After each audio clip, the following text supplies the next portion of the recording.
ਮੇਰੇ ਵਿਆਹ ਤੋਂ ਬਾਅਦ ਮੈਂ ਆਪਣੇ ਪਤੀ ਦੇ ਨਾਲ ਬਨਾਰਸ ਆ ਕੇ ਰਹਿਣ ਲੱਗੀ। ਜਦ ਮੈਂ ਪ੍ਰੈਗਨੈਂਟ ਹੋਈ ਤਾਂ ਮੇਰੀ ਤਬੀਅਤ ਜ਼ਿਆਦਾ ਖਰਾਬ ਰਹਿਣ ਲੱਗੀ।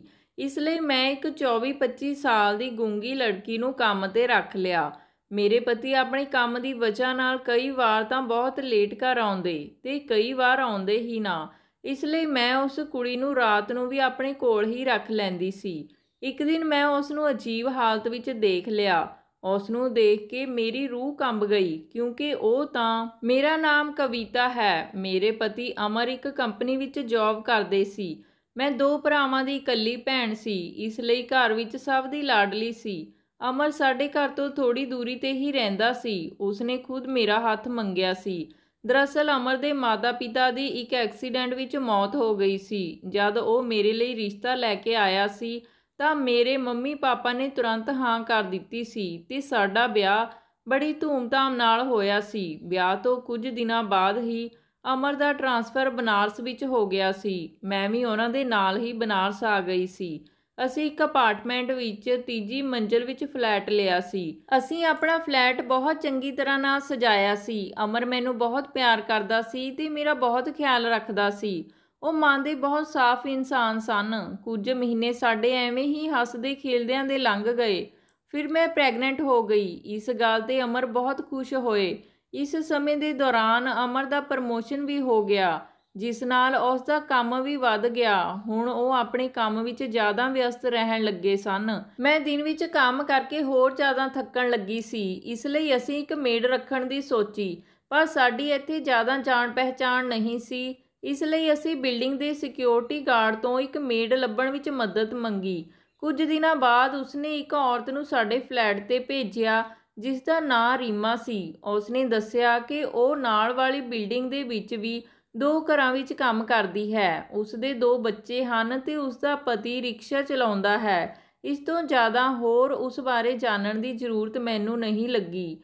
ਰੀਮਾ ਸਵੇਰੇ 7 ਵਜੇ ਆ ਜਾਂਦੀ ਸੀ ਤੇ 10 ਵਜੇ ਤੱਕ ਸਾਰਾ ਕੰਮ ਖਤਮ ਕਰਕੇ ਚਲੇ ਜਾਂਦੀ ਸੀ। ਜਦੋਂ ਉਹ ਕੰਮ ਤੇ ਆਉਂਦੀ ਤਾਂ ਅਮਰ ਦਾ ਵੀ ਆਫਿਸ ਜਾਣ ਦਾ ਟਾਈਮ ਹੁੰਦਾ ਸੀ। ਇਸ ਲਈ ਮੈਂ ਜ਼ਿਆਦਾ ਸਮਾਂ ਅਮਰ ਦਾ ਨਾਸ਼ਤਾ ਤਿਆਰ ਕਰਨ ਅਤੇ ਟਿਫਨ ਪੈਕ ਕਰਨ ਵਿੱਚ ਰਸੋਈ ਵਿੱਚ ਹੀ ਲੱਗੀ ਰਹਿੰਦੀ। ਹੌਲੀ-ਹੌਲੀ ਰੀਮਾ ਘਰ ਦੇ ਮੈਂਬਰ ਦੀ ਤਰ੍ਹਾਂ ਬਣ ਗਈ ਸੀ। ਹੁਣ ਉਹ ਮੇਰੀ ਛੋਟੇ-ਛੋਟੇ ਕੰਮਾਂ ਵਿੱਚ ਵੀ ਮਦਦ ਕਰਨ ਲੱਗੀ ਸੀ। ਹੌਲੀ-ਹੌਲੀ ਪ੍ਰੈਗਨੈਂਸੀ ਦੇ ਕਾਰਨ ਮੇਰਾ ਦਿਲ ਮਚਲਾਉਣ ਲੱਗਿਆ ਸੀ ਤੇ ਹੁਣ ਮੇਰੇ ਲਈ ਖਾਣਾ ਬਣਾਉਣਾ ਵੀ ਮੁਸ਼ਕਿਲ ਹੁੰਦਾ ਸੀ। ਮੇਰੀ ਅਜਿਹੀ ਹਾਲਤ ਦੇਖ ਕੇ ਇੱਕ ਦਿਨ ਰੀਮਾ ਮੈਨੂੰ ਕਹਿਣ ਲੱਗੀ ਕਿ ਮੈਡਮ, ਮੇਰੀ ਇੱਕ ਛੋਟੀ ਭੈਣ ਹੈ, ਵਿਚਾਰੀ ਗੂੰਗੀ ਹੈ, ਇਸ ਲਈ ਉਸ ਦਾ ਵਿਆਹ ਵੀ ਨਹੀਂ ਹੋ ਰਿਹਾ। ਜੇ ਤੁਹਾਨੂੰ ਕੋਈ ਪਰੇਸ਼ਾਨੀ ਨਾ ਹੋਵੇ ਤਾਂ ਤੁਹਾਡੀ ਡਿਲੀਵਰੀ ਹੋਣ ਤੱਕ ਉਸ ਨੂੰ ਖਾਣਾ ਬਣਾਉਣ ਲਈ ਰੱਖ ਲਓ। ਤੁਸੀਂ ਆਪਣੇ ਹਿਸਾਬ ਨਾਲ ਉਸ ਨੂੰ ਤਨਖਾਹ ਦੇ ਦੇਣਾ। ਸਵੇਰੇ ਉਹ ਮੇਰੇ ਨਾਲ ਆ ਜਾਇਆ ਕਰੇਗੀ ਤੇ ਸ਼ਾਮ ਨੂੰ ਮੈਂ ਉਸ ਨੂੰ ਲੈਣ ਆ ਜਾਇਆ ਕਰਾਂਗੀ। ਮੈਨੂੰ ਤੇ ਅਮਰ ਨੂੰ ਉਸ ਦੀ ਗੱਲ ਠੀਕ ਲੱਗੀ ਤੇ ਅਸੀਂ ਹਾਂ ਕਰ ਦਿੱਤੀ। ਅਗਲੇ ਦਿਨ ਰੀਮਾ ਆਪਣੇ ਨਾਲ 24-25 ਸਾਲ ਦੀ ਲੜਕੀ ਨੂੰ ਲੈ ਆਈ। ਉਸਨੇ ਉਸ ਦਾ ਨਾਂ ਸ਼ੀਲਾ ਦੱਸਿਆ ਤੇ ਕਿਹਾ ਕਿ ਇਹ ਗੂੰਗੀ ਹੈ। ਮੈਨੂੰ ਉਸ 'ਤੇ ਤਰਸ ਆਇਆ। ਦੇਖਣ ਵਿੱਚ ਉਹ ਬਹੁਤ ਸੋਹਣੀ ਸੀ। ਸ਼ੀਲਾ ਸਾਡੇ ਘਰ ਖਾਣਾ ਬਣਾਉਣ ਦਾ ਕੰਮ ਕਰਨ ਲੱਗ ਪਈ ਸੀ। ਉਹ ਸਾਰਾ ਕੰਮ ਬਹੁਤ ਵਧੀਆ ਤਰੀਕੇ ਨਾਲ ਕਰਦੀ ਸੀ ਤੇ ਸਮੇਂ ਦੇ ਨਾਲ ਕਰ ਲੈਂਦੀ ਸੀ।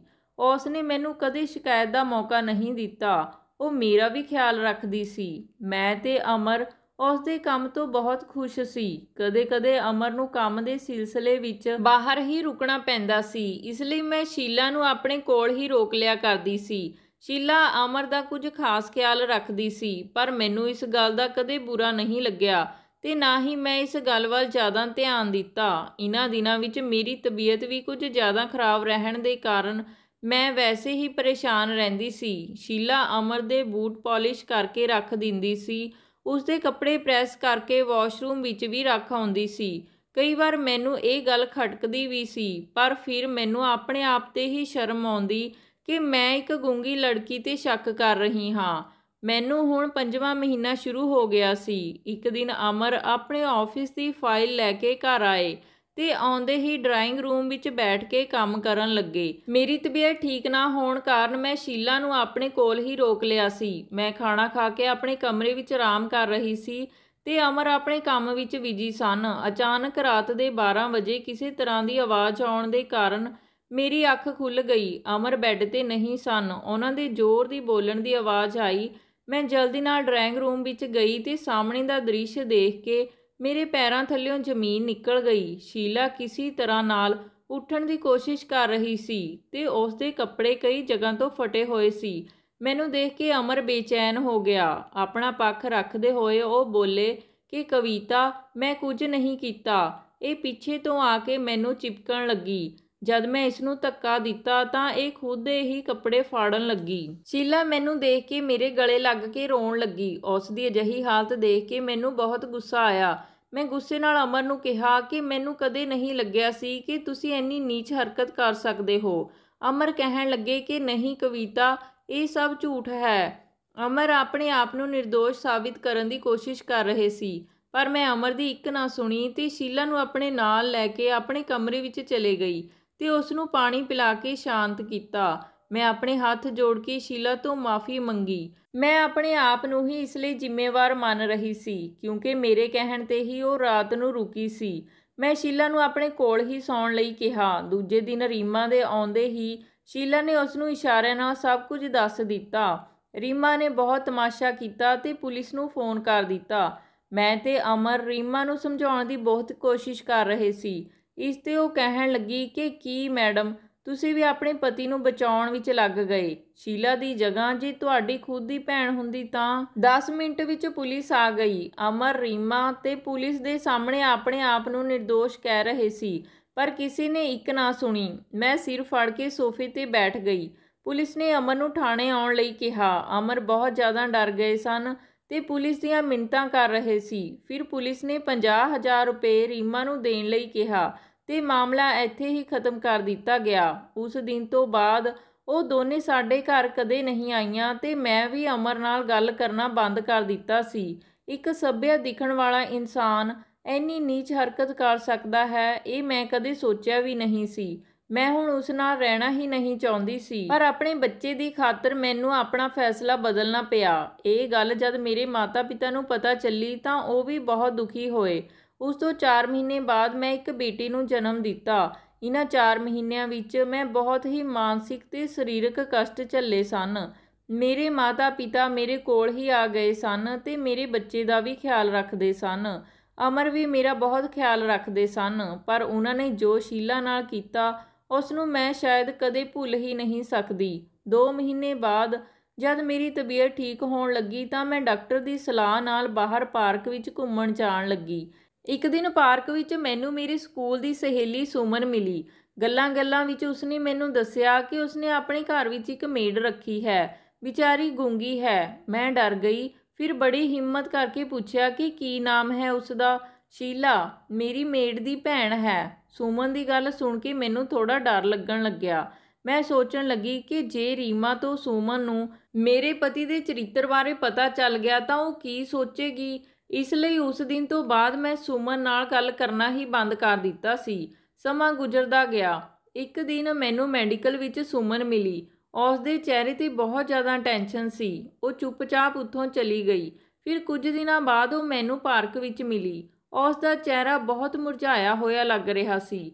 ਪਹਿਲਾਂ ਤਾਂ ਉਸਨੇ ਮੈਨੂੰ ਟਾਲਣ ਦੀ ਕੋਸ਼ਿਸ਼ ਕੀਤੀ, ਪਰ ਮੇਰੇ ਬਹੁਤ ਵਾਰ ਪੁੱਛਣ 'ਤੇ ਉਹ ਮੇਰੇ ਗਲੇ ਲੱਗ ਕੇ ਰੋਣ ਲੱਗੀ ਤੇ ਫਿਰ ਉਸਨੇ ਮੈਨੂੰ ਸਾਰੀ ਸੱਚਾਈ ਦੱਸੀ। ਉਸ ਦੀਆਂ ਗੱਲਾਂ ਸੁਣ ਕੇ ਤਾਂ ਮੈਂ ਹੈਰਾਨ ਸੀ। ਉਸਨੇ ਜੋ ਕੁਝ ਦੱਸਿਆ ਸੀ ਉਹ ਬਿਲਕੁਲ ਸੇਮ ਮੇਰੀ ਕਹਾਣੀ ਨਾਲ ਮਿਲ ਰਿਹਾ ਸੀ। ਫਿਰ ਉਸਨੇ ਮੈਨੂੰ ਸ਼ੀਲਾ ਦੀ ਫੋਟੋ ਦਿਖਾਈ। ਹੌਲੀ-ਹੌਲੀ ਮੇਰੀ ਸਮਝ ਵਿੱਚ ਹੁਣ ਸਭ ਆ ਰਿਹਾ ਸੀ। ਫਿਰ ਮੈਂ ਵੀ ਉਸ ਨੂੰ ਆਪਣੇ ਨਾਲ ਹੋਇਆ ਸਭ ਕੁਝ ਦੱਸਿਆ। ਉਹ ਵੀ ਸੋਚਣ ਲੱਗੀ ਕਿ ਸਾਡੇ ਦੋਹਾਂ ਨਾਲ ਇੱਕੋ ਜਿਹਾ ਕਿਵੇਂ ਹੋ ਸਕਦਾ ਹੈ। ਮੈਂ ਸੁਮਨ ਨੂੰ ਕਿਹਾ ਕਿ ਮੈਂ ਤੈਨੂੰ ਇਹ ਸਭ ਦੱਸਣ ਤੋਂ ਸ਼ਰਮ ਮਹਿਸੂਸ ਕਰ ਰਹੀ ਸੀ, ਪਰ ਜੇ ਮੈਂ ਤੈਨੂੰ ਪਹਿਲਾਂ ਦੱਸ ਦਿੰਦੀ ਤਾਂ ਸ਼ਾਇਦ ਤੇਰੇ ਨਾਲ ਇਹ ਸਭ ਨਾ ਹੁੰਦਾ। ਪਰ ਜੋ ਕੁਝ ਹੋਇਆ ਉਸ ਨੂੰ ਕੋਈ ਬਦਲ ਤਾਂ ਨਹੀਂ ਸਕਦਾ ਤੇ ਇਸੇ ਤਰ੍ਹਾਂ ਸ਼ੀਲਾ ਤੇ ਰੀਮਾ ਦਾ ਸੱਚ ਸਾਹਮਣੇ ਆ ਗਿਆ ਸੀ। ਅਸੀਂ ਦੋਨਾਂ ਨੇ ਫੈਸਲਾ ਕੀਤਾ ਕਿ ਸ਼ੀਲਾ ਦਾ ਸੱਚ ਕੀ ਹੈ ਅਸੀਂ ਦੋਨੋਂ ਜਾਣ ਕੇ ਹੀ ਰਹਾਂਗੀਆਂ। ਹੁਣ ਅਸੀਂ ਦੋਨੇ ਰੀਮਾ ਤੇ ਸ਼ੀਲਾ ਦੇ ਬਾਰੇ ਜਾਣਕਾਰੀ ਇਕੱਠੀ ਕਰਨ ਲੱਗੀਆਂ। ਇੱਕ ਦਿਨ ਅਸੀਂ ਰੀਮਾ ਦੇ ਘਰ ਪਹੁੰਚੀਆਂ। ਉੱਥੇ ਦੇਖਿਆ ਤਾਂ ਕੁਝ ਔਰਤਾਂ ਪਾਣੀ ਭਰ ਰਹੀਆਂ ਸਨ ਤੇ ਆਪਸ ਵਿੱਚ ਲੜ ਰਹੀਆਂ ਸਨ। ਇੱਕ ਔਰਤ ਬੋਲ ਰਹੀ ਸੀ ਕਿ ਤੁਸੀਂ ਦੋਨੇ ਭੈਣਾਂ ਆਪਣੇ ਆਪ ਨੂੰ ਕੀ ਸਮਝਦੀਆਂ ਹੋ। ਜਦ ਦੇਖੋ ਲੜਕੇ ਪਹਿਲਾਂ ਪਾਣੀ ਭਰ ਕੇ ਲੈ ਜਾਂਦੀਆਂ ਹੋ। ਫਿਰ ਦੂਜੀ ਔਰਤ ਦੀ ਆਵਾਜ਼ ਆਈ, ਖਬਰਦਾਰ ਕੋਈ ਅੱਗੇ ਆਇਆ ਤਾਂ ਮੇਰੇ ਤੋਂ ਬੁਰਾ ਕੋਈ ਨਹੀਂ ਹੋਵੇਗਾ। ਮੈਂ ਤੇ ਸੁਮਨ ਚੁੱਪਚਾਪ ਖੜੀਆਂ ਇਹ ਸਭ ਦੇਖ ਰਹੀਆਂ ਸੀ। ਜਦ ਅਸੀਂ ਧਿਆਨ ਨਾਲ ਦੇਖਿਆ ਤਾਂ ਅਸੀਂ ਸੁੰਨ ਹੋ ਗਈਆਂ, ਕਿਉਂਕਿ ਉਹ ਔਰਤ ਹੋਰ ਕੋਈ ਨਹੀਂ ਸਗੋਂ ਸ਼ੀਲਾ ਸੀ। ਸੁਮਨ ਮੈਨੂੰ ਹੱਥ ਫੜ ਕੇ ਗਲੀ ਤੋਂ ਬਾਹਰ ਲੈ ਆਈ ਤੇ ਕਹਿਣ ਲੱਗੀ, ਦੇਖਿਆ ਇਹ ਸ਼ੀਲਾ ਗੂੰਗੀ ਨਹੀਂ ਹੈ, ਕਿਸ ਤਰ੍ਹਾਂ ਲੜ ਰਹੀ ਸੀ ਉਹ। ਇਸ ਦਾ ਮਤਲਬ ਇਹ ਸਾਰਾ ਪਲਾਨ ਇਹਨਾਂ ਦੋਨਾਂ ਭੈਣਾਂ ਦਾ ਹੀ ਸੀ। ਸੁਮਨ ਦਾ ਚਿਹਰਾ ਗੁੱਸੇ ਨਾਲ ਲਾਲ ਹੋ ਰਿਹਾ ਸੀ। ਮੈਂ ਕਿਹਾ, ਇਹਨਾਂ ਦੋਨਾਂ ਭੈਣਾਂ ਨੇ ਆਪਾਂ ਨੂੰ ਲੁੱਟਿਆ ਹੈ, ਹੋਰ ਤਾਂ ਹੋਰ ਸਾਡੀ ਗ੍ਰਹਿਸਤੀ ਵਿੱਚ ਵੀ ਅੱਗ ਲਗਾ ਦਿੱਤੀ। ਇਹਨਾਂ ਨੇ ਸਾਡੀ ਨਜ਼ਰਾਂ ਵਿੱਚ ਸਾਡੇ ਪਤੀਆਂ ਨੂੰ ਨੀਚਾ ਦਿਖਾਇਆ। ਅਸੀਂ ਇਹਨਾਂ ਨੂੰ ਕਦੇ ਮਾफ़ ਨਹੀਂ ਕਰਾਂਗੀਆਂ। ਹੁਣ ਤੱਕ ਮੈਂ ਅਮਰ ਨੂੰ ਮਾफ़ ਨਹੀਂ ਕੀਤਾ ਸੀ। ਵਿਆਹ ਤੋਂ ਬਾਅਦ ਇੱਕ ਲੜਕੀ ਨੂੰ ਜਿਹੋ ਜਿਹਾ ਪਤੀ ਚਾਹੀਦਾ ਹੈ, ਮੈਨੂੰ ਬਿਲਕੁਲ ਉਵੇਂ ਦਾ ਹੀ ਪਤੀ ਮਿਲਿਆ। ਪਰ ਇਸ ਸ਼ੀਲਾ ਦੇ ਕਾਰਨ ਮੈਨੂੰ ਜਿਸ ਸਮੇਂ ਅਮਰ ਦੀ ਸਭ ਤੋਂ ਜ਼ਿਆਦਾ ਜ਼ਰੂਰਤ ਸੀ, ਉਸ ਸਮੇਂ ਇਹਨਾਂ ਦੋਨਾਂ ਨੇ ਉਸ ਨੂੰ ਮੇਰੇ ਤੋਂ ਦੂਰ ਕਰ ਦਿੱਤਾ। ਮੈਂ ਇਹਨਾਂ ਨੂੰ ਕਦੇ ਮਾफ़ ਨਹੀਂ ਕਰਾਂਗੀ। ਸੁਮਨ ਵੀ ਕਹਿਣ ਲੱਗੀ ਕਿ ਤੂੰ ਸਹੀ ਕਹਿ ਰਹੀ ਆਂ। ਮੈਂ ਵੀ ਆਪਣੇ ਪਤੀ ਨੂੰ ਬਹੁਤ ਬੁਰਾ ਭਲਾ ਕਿਹਾ। ਚੰਗਾ ਹੋਇਆ ਕਿ ਮੈਂ ਆਪਣੇ ਪੇਕੇ ਨਹੀਂ ਗਈ, ਨਹੀਂ ਤਾਂ ਸਭ ਕੁਝ ਬਰਬਾਦ ਹੋ ਜਾਣਾ ਸੀ। ਇਹਨਾਂ ਨੂੰ ਸਬਕ ਤਾਂ ਸਿਖਾਉਣਾ ਪਵੇਗਾ, ਪਰ ਕਿਵੇਂ? ਮੈਂ ਕਿਹਾ, ਇਹਨਾਂ ਨੂੰ ਪੁਲਿਸ ਦੇ ਹਵਾਲੇ ਕਰ ਦਿੰਦੇ ਹਾਂ। ਸੁਮਨ ਨੇ ਮੇਰਾ ਹੱਥ ਫੜਿਆ ਤੇ ਕਿਹਾ ਕਿ ਪਹਿਲਾਂ ਆਪਾਂ ਨੂੰ ਇਹਨਾਂ ਦੇ ਖਿਲਾਫ ਸਬੂਤ ਇਕੱਠੇ ਕਰਨੇ ਪੈਣਗੇ। ਜੇ ਆਪਾਂ ਸਿੱਧੇ ਹੀ ਥਾਣੇ ਵਿੱਚ ਪਹੁੰਚੇ ਤਾਂ ਇਹ ਆਪਾਂ ਤੇ ਹੀ ਇਲਜ਼ਾਮ ਲਗਾ ਦੇਣਗੀਆਂ ਕਿ ਇਹ ਝੂਠ ਬੋਲ ਰਹੀਆਂ ਹਨ ਤੇ ਆਪਣੇ ਪਤੀਆਂ ਨੂੰ ਇਸ ਮਾਮਲੇ ਵਿੱਚ ਫਸਾ ਦੇਣਗੀਆਂ। ਆਪਾਂ ਘਰ ਚੱਲਦੇ ਹਾਂ ਤੇ ਦੇਖਦੇ ਹਾਂ ਫਿਰ ਕੀ ਕਰਨਾ ਹੈ। ਫਿਰ ਅਸੀਂ ਘਰ ਆ ਗਏ ਤੇ ਸਭ ਤੋਂ ਪਹਿਲਾਂ ਅਸੀਂ ਆਪਣੇ ਪਤੀਆਂ ਤੋਂ ਮਾफ़ੀ ਮੰਗੀ ਤੇ ਉਹਨਾਂ ਨੂੰ ਸਾਰੀ ਗੱਲ ਦੱਸੀ। ਫਿਰ ਅਸੀਂ ਚਾਰਾਂ ਨੇ ਮੀਟਿੰਗ ਕੀਤੀ ਤੇ ਸਲਾਹ ਕੀਤੀ ਕਿ ਪੁਲਿਸ ਦੀ ਮਦਦ ਨਾਲ ਹੀ ਇਹਨਾਂ ਦਾ ਸੱਚ ਸਾਹਮਣੇ ਲਿਆਉਂਦਾ ਜਾਵੇ। ਫਿਰ ਅਸੀਂ ਪੁਲਿਸ ਸਟੇਸ਼ਨ ਪਹੁੰਚੇ ਤੇ ਉਹਨਾਂ ਨੂੰ ਸਭ ਕੁਝ ਦੱਸਿਆ। ਪੁਲਿਸ ਕਹਿਣ ਲੱਗੀ ਕਿ ਪਹਿਲਾਂ ਇਹ ਪਤਾ ਕਰਨਾ ਹੋਵੇਗਾ ਕਿ ਉਹ ਦੋਨੋਂ ਇਸ ਵਕਤ ਕਿੱਥੇ ਕੰਮ ਕਰਦੀਆਂ ਹਨ। ਫਿਰ ਛਾਣਬੀਣ ਕਰਕੇ ਪਤਾ ਚੱਲਿਆ ਕਿ ਉਹ ਹੁਣੇ ਹੀ ਦੂਜੇ ਸ਼ਹਿਰ ਤੋਂ ਆਏ ਸ਼ਰਮਾ ਪਰਿਵਾਰ ਵਿੱਚ ਕੰਮ ਕਰ ਰਹੀਆਂ ਹਨ। ਪੁਲਿਸ ਨੇ ਸ਼ਰਮਾ ਫੈਮਿਲੀ ਨੂੰ ਸਭ ਦੱਸਿਆ ਤੇ ਉਹਨਾਂ ਨੂੰ ਮਦਦ ਕਰਨ ਲਈ ਕਿਹਾ। ਪਹਿਲਾਂ ਤਾਂ ਉਹ ਦੋਨੋਂ ਬਹੁਤ ਡਰ ਗਏ ਤੇ ਕਹਿਣ ਲੱਗੇ ਕਿ ਅਸੀਂ ਉਹਨਾਂ ਨੂੰ ਕੰਮ ਤੋਂ ਕੱਢ ਦੇਵਾਂਗੇ, ਪਰ ਪੁਲਿਸ ਨੇ ਉਹਨਾਂ ਨੂੰ ਅਜਿਹਾ ਕਰਨ ਤੋਂ ਮਨਾ ਕਰ ਦਿੱਤਾ। ਫਿਰ ਉਹ ਸਾਡੀ ਮਦਦ ਕਰਨ ਲਈ ਤਿਆਰ ਹੋ ਗਏ। ਫਿਰ ਪੁਲਿਸ ਨੇ ਉਹਨਾਂ ਦੇ ਘਰ ਵਿੱਚ ਲੁਕੋ ਕੇ ਕੈਮਰਾ ਲਗਾ ਦਿੱਤਾ ਤੇ ਫਿਰ ਉਹਨਾਂ ਦੋਨਾਂ ਭੈਣਾਂ ਨੇ ਉਹੀ ਨਾਟਕ ਕੀਤਾ ਜੋ ਉਹਨਾਂ ਨੇ ਮੇਰੇ ਤੇ ਸੁਮਨ ਦੇ ਨਾਲ ਕੀਤਾ ਸੀ। ਪਰ ਹੁਣ ਸਿਰਫ ਇਹ ਫਰਕ ਸੀ ਕਿ ਉਹਨਾਂ ਦੀ ਇਹ ਕਰਤੂਤ ਹੁਣ ਕੈਮਰੇ ਵਿੱਚ ਰਿਕਾਰਡ ਹੋ ਗਈ ਸੀ ਤੇ ਜਿਹੜਾ ਆਦਮੀ ਪੁਲਿਸ ਬਣ ਕੇ ਪੈਸੇ ਲੈ ਕੇ ਮਾਮਲਾ ਰਫਾ ਦਫਾ ਕਰਵਾ ਦਿੰਦਾ ਸੀ, ਉਹ ਕੋਈ ਹੋਰ ਨਹੀਂ ਸਗੋਂ ਰੀਮਾ ਦਾ ਪਤੀ ਸੀ। ਪੁਲਿਸ ਨੇ ਸਬੂਤ ਮਿਲਦੇ ਹੀ ਉਹਨਾਂ ਤਿੰਨਾਂ ਨੂੰ ਗ੍ਰਿਫਤਾਰ ਕਰ ਲਿਆ ਤੇ ਜਿਹੜੀ ਰਕਮ ਉਹਨਾਂ ਨੇ ਵਸੂਲ ਕੀਤੀ ਸੀ ਉਹ ਵੀ ਉਹਨਾਂ ਤੋਂ ਲੈ ਲਈ ਤੇ ਉਹਨਾਂ ਨੂੰ ਧੋਖਾਧੜੀ ਦੇ ਕੇਸ ਵਿੱਚ ਜੇਲ੍ਹ ਦੀ ਹਵਾ ਖਾਣੀ ਪਈ। ਮੈਂ ਰੱਬ ਦਾ ਸ਼ੁਕਰੀਆ ਅਦਾ ਕੀਤਾ ਕਿ ਮੇਰਾ ਪਰਿਵਾਰ ਟੁੱਟਣ ਤੋਂ ਬਚ ਗਿਆ। ਹੁਣ ਮੈਂ ਕਦੇ ਵੀ ਆਪਣੇ ਪਤੀ ਤੇ ਅਵਿਸ਼ਵਾਸ ਨਹੀਂ ਦਿਖਾਵਾਂਗੀ। ਤਾਂ ਦੋਸਤੋ, ਇਹ ਸੀ ਅੱਜ ਦੀ ਕਹਾਣੀ ਬਾਰੇ ਤੁਹਾਡੇ ਕੀ ਵਿਚਾਰ ਹਨ, ਕਮੈਂਟ ਕਰਕੇ ਜ਼ਰੂਰ ਦੱਸਿਓ। ਧੰਨਵਾਦ ਜੀ।